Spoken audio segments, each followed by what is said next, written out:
Welcome to the AI Applied podcast, guys. We've had some really exciting news for Connor and his company over AI Mindset, which I have been blown away by. He just wrapped up a 6-month study with Microsoft, where Microsoft they basically did a study giving some of their employees training with AI Mindset and others no training. They all got the same tools, Copilot, and the results were incredible. I mean, I was just reading this, Connor. I got to get your take on this, but I mean, I was just reading, AI Mindset, Microsoft is publishing this, and they're like, AI Mindset doubled what our employees were actually able to accomplish. So tell us about this study. How did this all come to be? This is phenomenal. I mean, first of all, congratulations to the course and the success.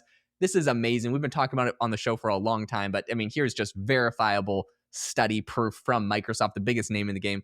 How did this all come about? How did you get started on this? Thanks, Jaeden. Yeah, you and I have been talking about this for a while, kind of like behind the scenes. I wasn't able to release it, and finally we were able to talk about it on LinkedIn and elsewhere because just basically yesterday, Microsoft finally published their research paper, and this is the Microsoft research division. So how it all came together is kind of wild, right? So essentially, Microsoft called me back early last summer, and they said, "Listen, I'd already done some stuff with Microsoft, and they're like." Listen, we know that these tools are really powerful. We know that Copilot's really powerful. You know that AI is really powerful, and yet people aren't really using this. And we have this thought, which is we've sort of like been, kind of like seeing what you guys are doing and how we think about it and how Mustafa Suleiman thinks about it, which is it should really be more like a coworker. And they basically said, and it seems like you have the best methodology. You've been doing this since early 2023. You haven't wavered for it. You're working with some of the biggest companies in the world. What if we did a project together? And I was like, heck yeah, right? So I was like, that would be amazing. They're like, okay, we're going to partner with Gap on this. And Gap was like, yeah, man, let's do this. So it took about 5 or 6 months just to build out the project. Cause Jaeden, I didn't know about much about this, but this is real research. Microsoft's research team was on this, and they're all PhDs from MIT and Stanford and things like that. Here's how you build out a research project. We did a few test runs just to make sure the flow of it worked. And the way that it worked was this. I would teach one cohort of people Microsoft's way of teaching people, right? So it would be me, it would be my same energy, because in these experiments, you have to keep the variables as limited as possible. So the way that it worked, we went to Gap headquarters in Microsoft. There's videos about this that Microsoft put out. And in the morning, I enthusiastically and did everything but taught Microsoft's teaching. And that looks like a lot of AI teaching. It's, Yeah. hey, here's all the features. Here's the killer use cases. Here's how you should prompt it to get the best results. Everything that sounds like the best AI training, right? And we did that with the morning group. And they're like, okay, great. And then we essentially, or Microsoft did, I wasn't privy to this. They had them go off and then do an assignment. And it was like Okay. a communications thing of hey, you have to include all these things. Now go and write this thing. 30 minutes of that training. And then in the afternoon, they brought in a different group of Gap employees, another 200, 300 people or something like that. And I did it the way that we did it. And Jaeden, we were limited to 30 minutes. Okay. What I didn't know was that they were giving us, the afternoon group, the group that was already cognitively tired. They gave us the group that was more intransigent, purposefully to sort of make sure that we not only had an advantage, we had a disadvantage going in. Oh, wow. Okay. Crazy, right? So we did that, and then I did my training in Trying 30 to minutes. sabotage your Trying training. to sabotage just to make sure, right? Just to make sure. So we did this, and then everybody's like, wow, that was cool. But that was it, Jaeden. I didn't know anything else that came out. It's happened, I guess, in November when we did the actual thing. And Jaeden, the results started coming back a couple months ago. Microsoft was like, hey, listen, this went way better than we thought. And I was like, okay. They're like, it turns out that in that the work that people did was essentially a communications thing. Hey, you guys are in a crisis. You have to include these elements. You have to and then those two assignments, same assignment for both groups, were independently, blindly graded by outside auditors. Which one is better? Jaeden, I hate to brag, but Microsoft has published this. Our training literally doubled the quality of output for people using Copilot. So this isn't, do they feel better about AI? Do they like AI? Are they more comfortable? No. This was the quality of output by blinded graders in this high level sort of study. Jaeden, could not be more thrilled with this. We were sort of joking about this. I'm like, I want to sort of put it on a t-shirt and wear it everywhere. But we were super, super thrilled with it, Jaeden. There's no other way to say it. And I mean, it's so phenomenal to have someone as rigorous as Microsoft doing this research, right? I mean, this is no, you did this study by yourself, and people could be like, oh, sure, like AI Mindset, conducted their own study. It's kind of like when when an AI model has their own benchmark, and then Yeah, they're the exactly. top of their benchmark. Wow, surprise, surprise, right? So no Yeah. one trusts that. You need independent. So I mean, this is absolutely phenomenal, and what a rigorous and solid team. And you go read the research paper. I mean, it's all out there. My question for you would be a exciting, amazing, incredible. You saw results, but you have also done these trainings for many, many organizations, massive organizations. I mean, basically all the top organizations. And what are some of the results that other organizations have seen, right? I mean, Microsoft did a study and that's super cool. So you got the verifiable fact, but tell us about, like, I guess, what are some of the other organizations that have seen good results as well? Yeah, it's pretty cool. So we get to work with some of the really big organizations in the world, like Fortune 100 companies, and not just like go in and talk to them, but like really train the entire company, right? And that's pretty cool. And the thing is, Jaden, like it's different for everybody. That's the really cool thing. This was sort of, this was a sort of a finite experiment. But the cool thing that we've seen is when people are asking, like, okay, so how do we judge this output? I'm like, well, talk to me about like what drives business value now, because what we want is more of a longitudinal thing inside this organization. A couple of things. First of all, you want to see the quality of the productivity just going up. That's sort of table Yeah. stakes. That should go up across the company. But more importantly, what we should start to see is like what we call the million little hockey sticks, which is it's not just a little more productivity. It's, are people starting to completely reinvent their role? And that's what we focus on. So we focus on two things. First of all, how do you move one individual from like, kind of like using it or whatever to really reinventing their role? And Jaden, I'll just sort of like kind of break down a little bit about what we do. So first of all, we sort of like we kind of put people in four categories. This is going to be corny because it's all S's, but just hear me out. Sure. So it's sort of like, and imagine people at the top of a mountain, because a lot of times with AI, you say like, we have to learn this, we have to climb this mountain. But Jaden, you and I know that it gets easier and easier. Nobody who starts using AI goes backwards. And it's Sure. not like working out where you have good months and bad months. You know Yep. what I mean? Like AI. So that's why I put people at the top of a mountain in this kind of visual, because it's walking down. If you just only speed up, nobody goes backwards. So you have like, first of all, like the sitters, the people who are like, no thanks. And then you have the strollers, the people who are like using it a few times a week. We call those the stat patters, because when you see this organization saying 80% of our people are using it, I'm like, yeah, but they're using it like 3 times a week as a glorified search engine. That's not Hmm. really AI. Then you have your sledders. People are like, yeah, this is awesome. And then you have your skiers and the people that's like you, Jade. It's like the open claw people who have a Mac Mini. They are useless to everybody else. They're off in their own world. That's fine. Let them go.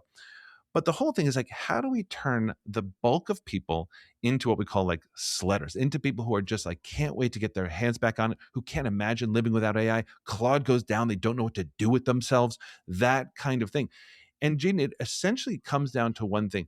Can we shift behavior of people? Because we argue there's nothing to learn. We don't teach use cases. We don't Yep. teach prompt engineering. It's literally, and the reason is there's nothing to learn, right? Yep. It's like, and the fundamental problem is people just have a hard time, or their brains have a hard time treating a software like a person, for the very simple reason is it doesn't look like a person. People see it, their brain goes into Google search mode. We call it Google brain. And then it's just like, oh, okay. So like, I get this. It kind of uses a search engine.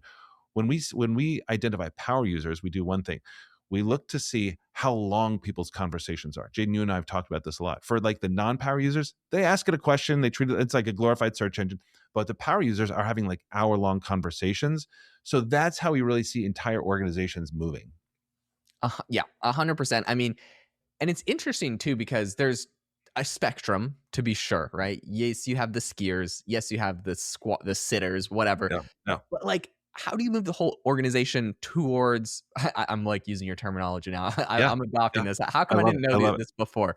So how do we move the whole organization into sledders? How do we have everyone embrace it? And I think discussing some of the value that a lot of people are getting. I mean, that's a good way to do it because you're not teaching them exact use cases. You just need to encourage them and push them. How does an organization encourage people to move their employees into that slider position? Like, how do you actually get that change to happen? How do you make that change versus we did a pilot, we talked Yeah. about it, we told everyone use AI. Like, there's all of these tactics people have used, but how do you actually, yeah, the organizations that are successful that you work with and you've seen, what are they doing to move people into that bucket? Yeah, so I like the way you said that, because the first thing we do with leaders, so when we do like a partnership an enterprise partnership, the first thing we do is we have like a workshop with senior leaders. It's you have to do it, and that workshop has to be like 2, 3, 4 hours long because they You gotta have get the to come out of buy-in. this. Yeah, exactly. They have to be totally bought in, and they have to understand how they will use it. Because once they understand how they'll use it across a broad range of things, they'll understand how everybody in the company uses it, rather than leaders who don't use it who are like, well, where in the company should we focus it? I'm like, I don't know, where should you focus electricity? Right? It's the wrong question to be asking. So how do we move everybody at once? It's interesting because leaders are always thinking like, how do we encourage people? And this is why I love that you use that language. So what we say is we move for people from encouragement to expectation of use. And here's what I mean by that. We've seen like the Shopify, Fiverr, Duolingo CEO memos like, hey guys, come on. It's like just shouting at your whole company, like, just eat less and exercise, guys. Come on, we got it. Like, they already know that. That's encouragement. Use cases are also encouragements. Find your use cases, pick them up. So, how do we move from that to expectation of use? And expectation looking like imagine you have an accounting department. Like, you don't encourage your accountants to use Excel, right? They are required to use Excel in their job, right? Or else they're not going to have a job there, right? So how do you move from that to expectation of use? So let me sort of like just paint a real quick picture on this. Imagine you're trying to get your whole organization healthier, right? A couple of things you could do. You could sort of like put healthier food in the cafeteria. You could put up stickers. You could have morning yoga classes, all that kind of stuff.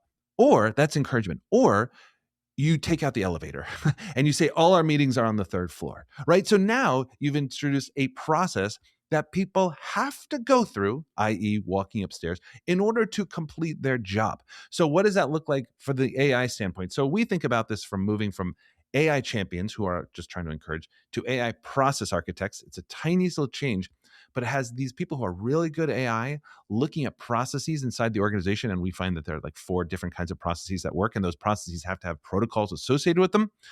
But the idea is like now they're doing that at scale. Now they're taking out the elevator in small ways. I'll say one other tiny thing, which was we realized I've been posting about this lately because I'm so excited about it. People keep saying, okay, start small. Just find a couple use cases. Jaeden, we take the exact opposite approach because we say start with the impossible. Because otherwise, everybody's working their way up from like, that's a search engine. Now it can help with email. Now it can help me brainstorm. Mm. We're like, no, have it like try it, like have it sort of like help you figure out how to levitate your coffee cup. Do you know what I mean? Like you'd be shocked at how good that is. And now that builds trust. Now people are like, oh my gosh, the power is way more than it can help me with email. And we work our way down. So it's partially process, it's partially moving from encouragement to expectation of use, and partially just how do you start with the impossible and work your way down.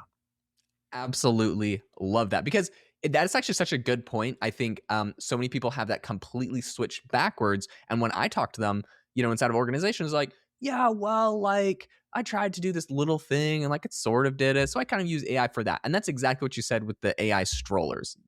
Right. Get away from that, man. Like Right. it can do so many incredible things. Find the hardest tasks, the biggest things, and figure out where you plug AI into that. That's gonna shock and wow them. And by default, they're naturally gonna use it for all the easy stuff afterwards. But don't encourage people to go and try to solve these tiny little problems that are hardly consequential. So oh my gosh, love that. So much exciting stuff going on. We'll keep everybody on the show updated with all the future studies that inevitably will be coming out of Conor's AI mindset and the incredible results. So thank you so much for sharing all of the inside scoop on that because that's phenomenal and a lot of incredible gems. If anyone's interested in taking the AI mindset course and specifically bringing this to your organization, check the link in the show notes to Conor's AI mindset course. I mean, I don't need to like pitch it. You guys heard the whole podcast. Microsoft is publishing research papers on how efficient and effective this is. But yeah, links in the description if you're interested. Thanks so much, guys. As always, make sure to leave a rating and review wherever you get your podcasts. We appreciate and read all of them. They make our day better. It's our daily pick me up, brings a smile to our faces. We appreciate it. So if you enjoyed it, we would love that. All right, we'll catch you guys all in the next episode.